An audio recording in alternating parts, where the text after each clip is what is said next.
And then welcome everyone. I'm Nnamdi Odipo. This is the Ballot.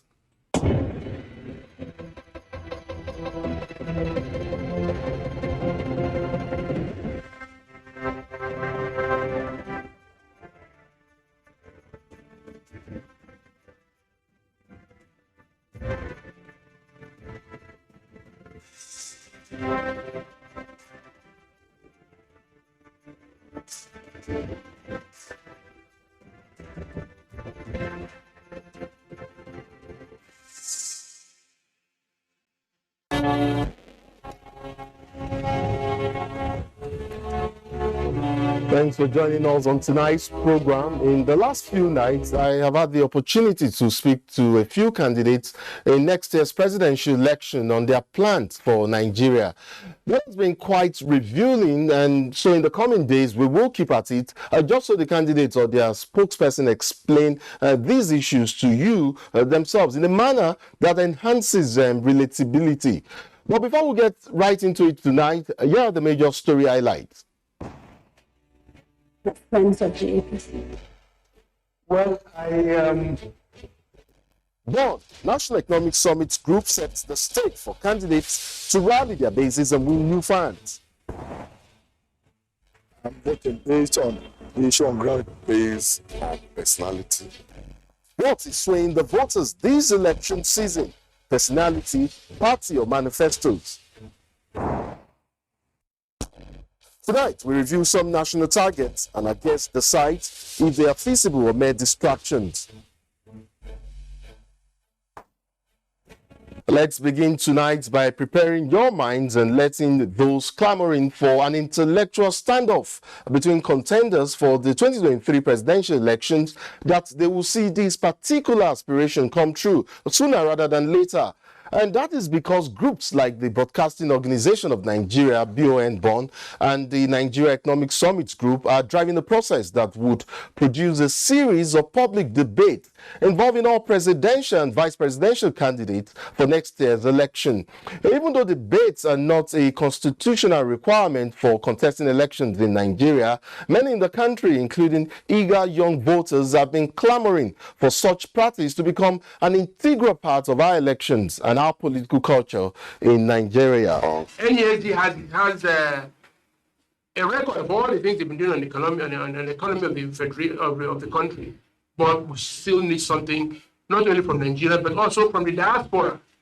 People outside want to ask questions, and those questions will not be compiled when we go for the debate. Meanwhile, as campaigns continue and momentum builds towards the general elections, aside the political parties, the media and the civil society are assisting in ensuring that the public stays abreast of all major issues regarding the elections. This is to enable the voter to reach clearly defined decisions on which way to go in choosing a candidate of choice or candidates, as the case may be, in next year's election. But what are the people likely to consider uppermost in making a choice of candidates? Will it be the party or the person? Let's find out from this Vox Pop conducted earlier today. I'm voting based on the issue on ground based on personality, on capacity. Personality based on people's track record. There are more enlightened youths in this present election who are also going to be looking at the issues. And the wisdom to manage national resources.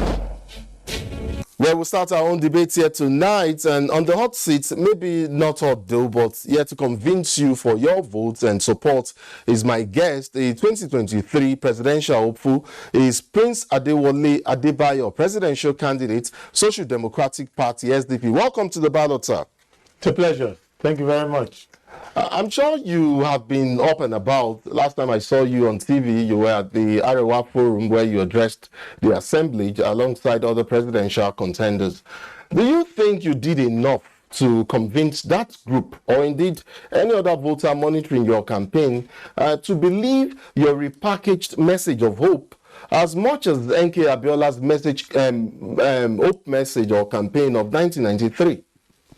Well, the feedback we are getting from the organizers, the northern groups, and those who were present and who have reviewed our performance, that we did the best. of all the candidates, and that is good enough for us. Really? And what was the platform or mechanism that you used to monitor this response? Was it an internal mechanism, or was it an external or outside mechanism? What matters to us is that the audience that you are addressing, once they say that, that's good enough.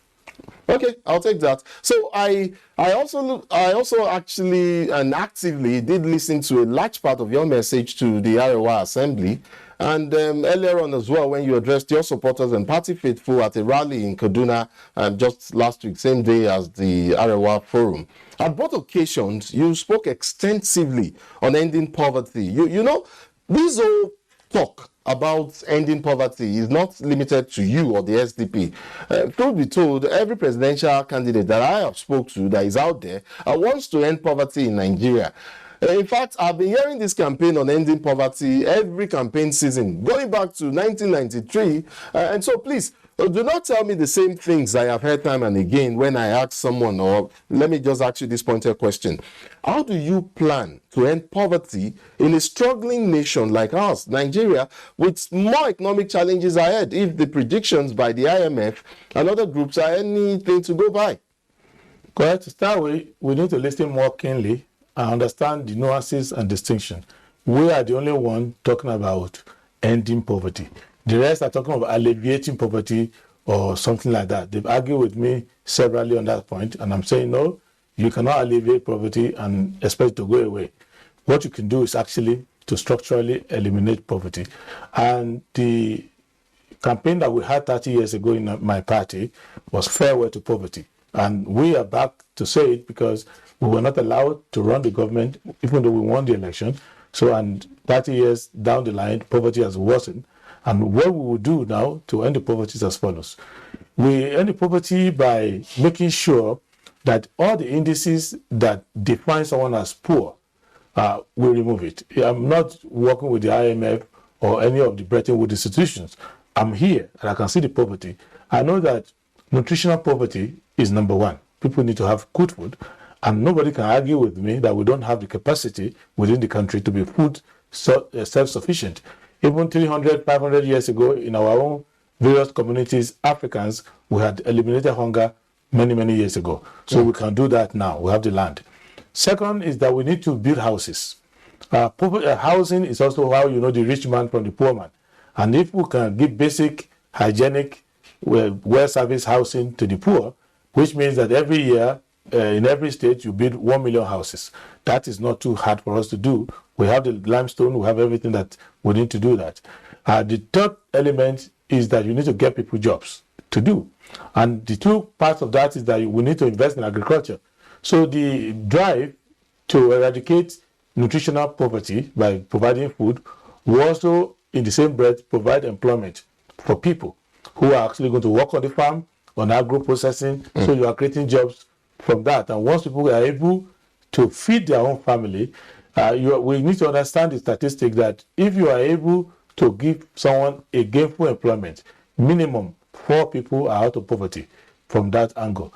The fourth element is dealing with the issue of basic infrastructure. I'm not talking about flyovers and all of that. Okay. Basic infrastructure that facilitates work, that you have basic roads, you can patch your roads. Even I, as an individual in my home city where I was born in Ondo, you can go there with NTA, Akure, to go and find out for you. I'm patching roads because I made a personal mandate to demonstrate from that city that you can actually eliminate bad roads in a period of 4 years. So that's what we can do. And then we deal with the issue of education, the education of our people.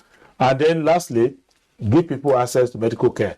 So some of the problems that arise from primary healthcare challenges, communicable diseases, once we eliminate all of those, so eradicating poverty doesn't mean that everyone will be a millionaire in this country. Of course. It means basically that you comply with Chapter 2 of the Constitution, fundamental objectives and directive principles of state policy, that says that we must invest in social investment. Is that perhaps the linkage? Because I listened keenly, and I tried to see if I can establish the linkages between these sectors that you have mentioned. Is that perhaps some synergy between all of the sectors and plans that you do have, so much that we don't have a lopsided development, so that we have an integrated development and all sectors perhaps develop, maybe not at the same pace, but at some pace, and that development is integrated and not isolated. We don't develop in silos.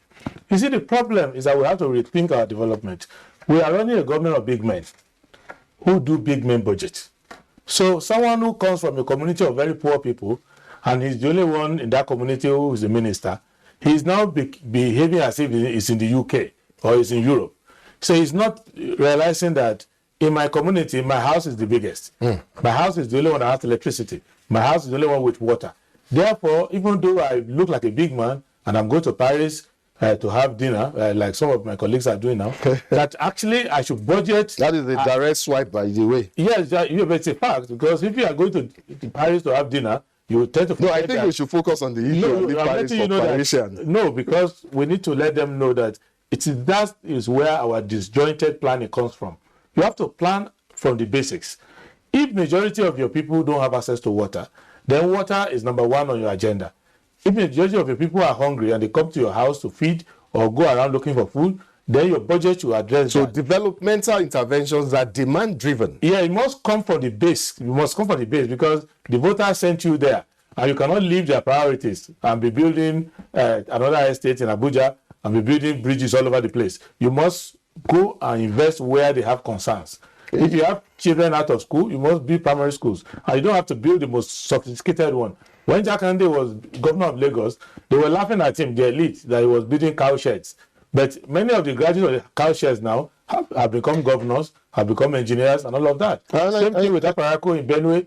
Same thing with Rimi in Kano. So you need to invest in social investment, and that's why we're here. I'm quite glad that you've referenced these persons that you've referenced, and it takes us back to a time when the regions were quite strong. You are a lawyer, and I see lawyers as engineers of the Nigerian legal system. In essence, you know the legal ramifications pertaining to issues of fiscal and state restructuring, as well as the workings of true federalism.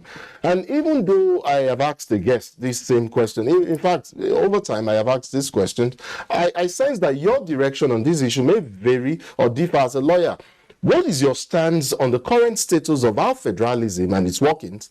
And would you perhaps be willing to pursue and champion a path that could lead to a political, fiscal, and regional restructuring of Nigeria that empowers maybe the states and regions much more than the central government?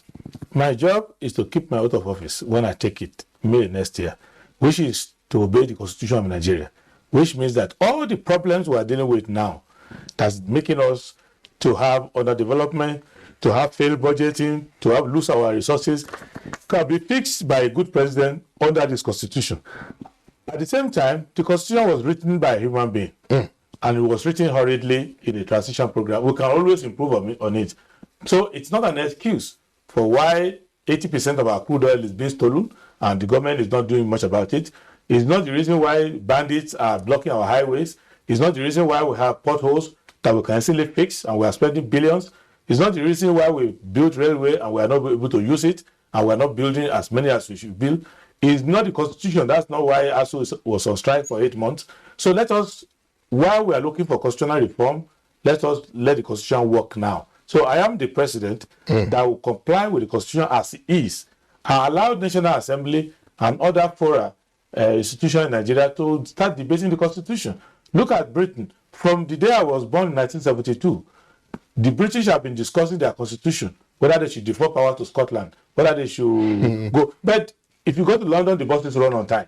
So these constitutional reforms, you can go on with them. And if you amend the Constitution and bring them to me as president, I will sign. But while you are debating that, I'm fixing the road, I'm feeding the poor, I'm educating the youth, I'm throwing the chiefs out of government, and I'm making sure that people don't steal our solid minerals. I raised the alarm for Nigerians that 80% of our crude oil is being stolen. After 4 or 5 months of laughing at me, now they've admitted. I'm raising a second alarm that right now they are stealing lithium in Abuja here, in Nasarawa, in many places. So we are losing trillions of dollars to foreign Asians, other people coming, collaborating with Nigerians to steal our crude, also steal our solid minerals this is the reason why we are poor. It's not, don't need to go to IMF. I see where you're coming from, and it does make sense. Prince Adebayo, which is your leadership style, really? I mean, I have listened to you quite keenly in the last couple of minutes. I mean, one candidate out there describes himself as the unifier. Another says he trades in trust building and so on. I mean, what would be the mantra of an Adebayo presidency, and how would that ideal permeate into civil life during your leadership if given the opportunity? Well, others will describe me, but what I know is that I admire leaders like Aminu Kanu because you can be a decent person in politics, which means you believe in truth and justice. And if you believe in truth, you will not lie. And if you lie to the public, you will resign. Okay. And if an officer working under me lies to me, he resigns or she resigns. At the same time, when you are sitting down there, you do justice. You know that public property is not yours. You know that public time is not even yours. So you know also that when you are... So in essence, what if you were to use a term or a word or a phrase, what would you describe your leadership style to be? I will aspire to be truthful and just. Perfect. Very quickly, we're almost out of time. My director is in my ear telling me to round up rather quickly. But, before we move on to the next phase, because we would have you tick some of the boxes, I'm not sure where you stand on the issue of the NSAS protest of 2020. Incidentally, yesterday was the second anniversary of that particular event that happened at the Lekki toll gate. But beyond the unanswered questions that subsist, the Lekki toll gate shooting, in my book, transcends blame trading and opens up the core issue of people taking responsibility, whether they are members of the public or constituted authority. But more importantly for me is how a previously misconstrued stratum, erroneously perceived as being docile, emerged as indeed vibrant and champions of our collective destiny. Are you in acknowledgement of the central role played by the Nigerian youth and the need for them to be in charge of this nation's affairs, albeit with some level of guidance? Do you have a structured plan in place that speaks to some form of intergenerational linkages in politics to grow our country? Well, my attitude to NSAS is as follows. When they were doing it, I was one of the supporters, and I was one of those guiding them, so you can have those who are involved in it. And I've tried after that time to incorporate many of the survivors and veterans into politics and development. It's an unfortunate thing because what should be a national acknowledgement that the young people try to improve our policing, improve our law enforcement, has now been politicized. So, and the unfortunate thing about the NSAS, that's why I didn't even do much of celebration yesterday, is that nothing has changed in 2 years. On the part of the government, on the part of the public, on the part of the... Would you in your presidency allow young persons to take charge and to have key leadership role while all over the world, the average policeman is a youth. Go anywhere in the world, take any picture, any video. So in my own government, the youth themselves, they want to run the law. Very well. There we will be another aspect of leadership. We will be following up on that. Let's take a few seconds and allow our guests prep for ticking the boxes. Please stay with us.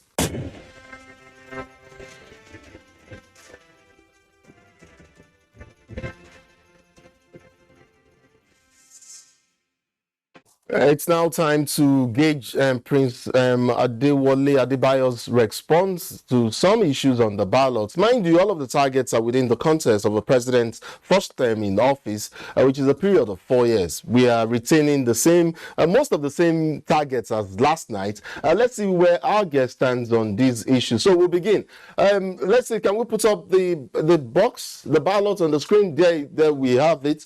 I'll very quickly like to begin with the first one. Adequate power. Is this a realistic target for your presidency? Is this something you can achieve in terms of generation, transmission, and distribution within a period of 4 years? In fact, my target is before 4 years because I'm not using the system they're using now. I'm not relying on the NIPP. I'm relying on not integrated power, but disaggregated power, where I use solar, I use wind. So that's realistic. That's more than realistic. Yes. So we'll go to the second point, the issue on the ballot. Would you be driven to end our dependency on oil within the first 4 years of your administration? I'm the first and the only candidate who says I will not, after implementing President Buhari's budget, which will flow into our term, I will not budget at the federal level for spending oil money anymore. So would you be diversifying? Is it a I'll put realistic the goal? oil money in future funds. We can survive with other products. So is that a realistic goal? Is it more than realistic and necessary? So we go with realistic. Now we'll go to the third one. Would you also be pushing for a favorable business climate within the first 4 years of your administration? Is that something you think is achievable? Is it unrealistic? Are you undecided on the matter? It's realistic within 6 months because government is the obstacle and I'm running the government. 6 months, you say? Yes, because most of the problem you are dealing with, mismanagement of the exchange rate, mismanagement of procurement, mismanagement of administration of visa and infrastructure, is government's job. So Very quickly, finally, universal health care. I mean, do you think that is achievable for the Adebayo presidency in 4 years? Universal healthcare yes. is not only achievable, it's a constitutional requirement. We need to do it. We have the money. Wonderful. It would appear that all of the goals on the ballot for our guests are realistic. I would like to thank you so much, Prince Adewole Adebayo, presidential candidate, Social Democratic Party, SDP, for coming on the ballot. I do wish you the very best in your current campaign. Thank you very much, and God bless Nigeria. Today is Friday, October 21. In actual fact, the INEC website confirms that we have 126 days on our countdown to election day. Like I do most of the time, I would ask you this again. Are you getting prepped? If not, please begin already because the PVC collections are on. Your vote does matter. I'll see you again live, not tomorrow. We do not have the ballot on the weekend, so I'll see you again on Monday night, live on the network service of Africa's largest TV network, the NTA. My name is Nnamdi Odipo. Do have a lovely weekend and bye for now.